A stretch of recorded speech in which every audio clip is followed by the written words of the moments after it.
उपासक को चाहिए मर भले चाहे जाए, लेकिन कभी किसी के आगे हाथ ना फैलावे।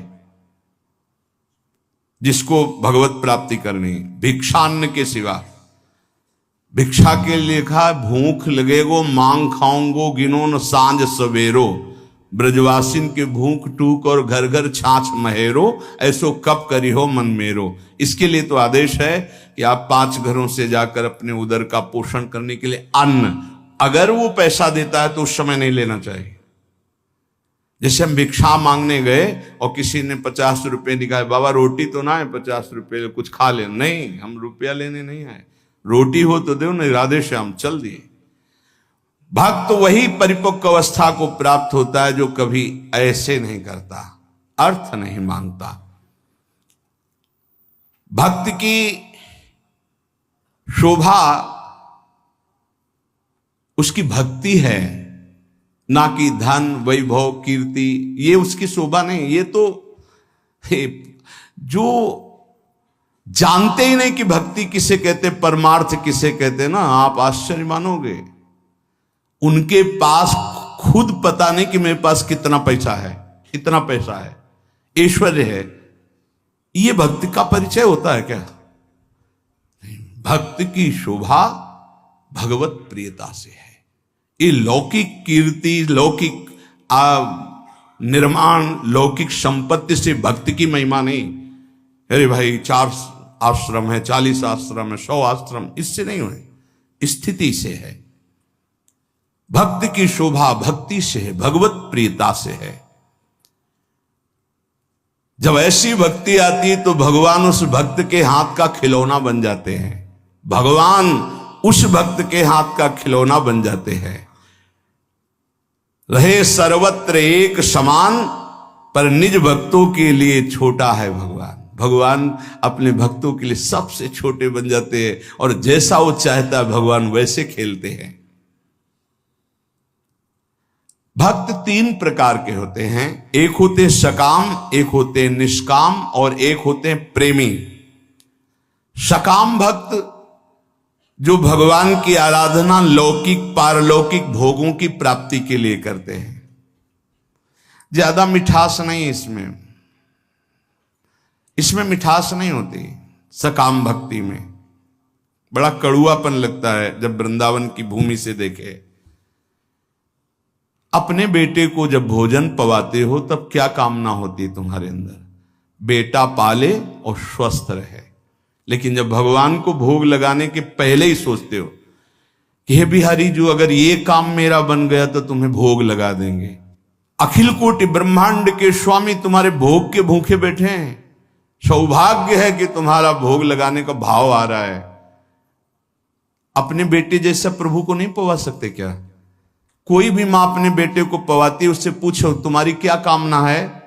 कहीं पागल हो, मेरा बेटा कामना क्या है? वो अच्छे से दूध पी ले, खा पी ले और खेले, यही वो खाए पिए, उसका घर है, मेरा बेटा है।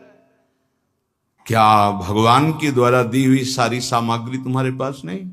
क्या तुम श्री भगवान के अंश नहीं हो? क्या अपने प्रीतम प्रभु को ऐसे भोग लगाया जाता है, तय करके भोग लगाया जाता है? क्या आप अपने बेटे को, अपने पति को, अपने प्रियजनों को, अपने संबंधियों को ऐसा ही भोग लगाते हो? नहीं, कोई कामना नहीं होती और दुलार करके परोस परोस के पवाते हो कि जितना अधिक पाले मेरा बेटा अच्छा है। तो मेरे प्रभु, तो सकामता में मिठास नहीं होती, एक लेन देन का व्यापार होता है, उसको प्रभु से कोई प्रियता नहीं होती, इसलिए खास कोई बात नहीं हुई। बस इतना ही भगवान की महिमा है कि वो इनको भी उदार कह रहे हैं कि जो अर्थार्थी आर्त है, जिज्ञासु है, ज्ञानी है, उसमें आर्त और अर्थार्थी भी उदार ही हैं, क्योंकि वो मेरे से मांग रहे हो। वो भगवान की उदारता है। क्या इसमें कोई स्वाद नहीं लगता, छरछराहट सी लगती है अंदर। आपको फूल बंगला बनवा देंगे, आप हमारा ये काम कर दो। अरे जिनके एक संकल्प से अनंत ब्रह्मांडों की सुगंध और पुष्प वाटिकाएं, ऐसे देववन हैं कि आप लुभायमान हो जाएं, बेहोश हो जाएं, ऐसी सौरभ है वहां।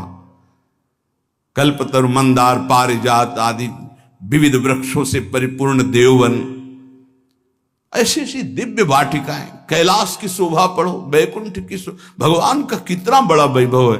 उनको तुम 2-4 लाख के बाहरी फूल मंगा के बिना सुगंध वाले नीले पीले रंग दिखाई देते, सौरभ थोड़ी, भगवान उससे प्रसन्न नहीं होते। सही मानो आज तक जो शास्त्रों में स्वाध्याय हुआ और संतों की कृपा से भगवान सिर्फ अपनेपन से प्रसन्न होते हैं, अपनापन। और वो अपनापन सकामी पुरुष दे नहीं सकते, बीच में पर्दा रहता है, भगवान और हम और भगवान आप हमारा ये काम कर दो, हम आपके लिए मंदिर बनवा देंगे।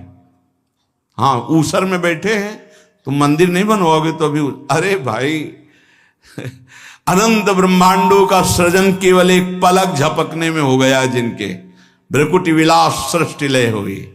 कैसा अपने बेटे के लिए घर कैसे बनवाते हो? इसमें बहू बेटा रहेगा, इसमें हम रहेंगे, इसमें बड़ा रहेगा, इसमें छोटा रहेगा। मंदिर भी हम ऐसे बनवाते, भोग भी हम अपने बेटे जैसा लगाते। अपनापन नहीं तो भगवान न भोग पाते हैं न मंदिर में बैठते हैं। ध्यान रखना, अपनापन सारा खेल भाव का है। लाला बाबू की जब श्याम सुंदर चंद्रमा ठाकुर जी विराजमान हुए तो मंत्रों के द्वारा प्राण प्रतिष्ठा हुई। तो लाला बाबू नजदीक गए और भाव में भरकर जे प्रभु को हृदय से लगाया। बोले आ गए प्रभु, बोले प्रमाण दीजिए। माखन जो भोग लगाने के लिए लाया गया था ऐसे माथे पे रख दिया। तो जब तक शरीर में गर्मी नहीं होगी तो माखन कैसे, पूरा माखन पिघल करके बह गया। बोले प्रभु आ चुके। भाव, प्रभु कहां थे? भाव, जहां भाव किया, भाव मेरे प्राणनाथ, मेरे जीवन धन। सकाम भाव में बहुत कड़वाहट है, वृंदावन की भूमि से देखने पर बहुत कड़वाहट है, वो कोई खास बात नहीं है। अरे भगवान के आंसू निकल आए महाराज। जब करदम जी ने 10,000 वर्ष तपस्या की और श्री भगवान प्रकट हुए, भगवान ने कहा मैं तुम्हारी तपस्या से बहुत प्रभावित हूं, वरम ब्रूहि, वरदान मांगो। तो उनका पत्नी चाहिए, तो आंसू निकल पड़े कि मेरी प्राप्ति में, मेरे दर्शन का फल है। उसी से बिंदु सरोवर बना, भागवत में वर्णन है। तब अपनी तरफ से करुणा वरुणालय प्रभु ने कहा कि मैं तुम्हारा पुत्र होकर आऊंगा। और कपिल भगवान के रूप में आए और उपदेश करके परम कल्याण किया करदम जी का।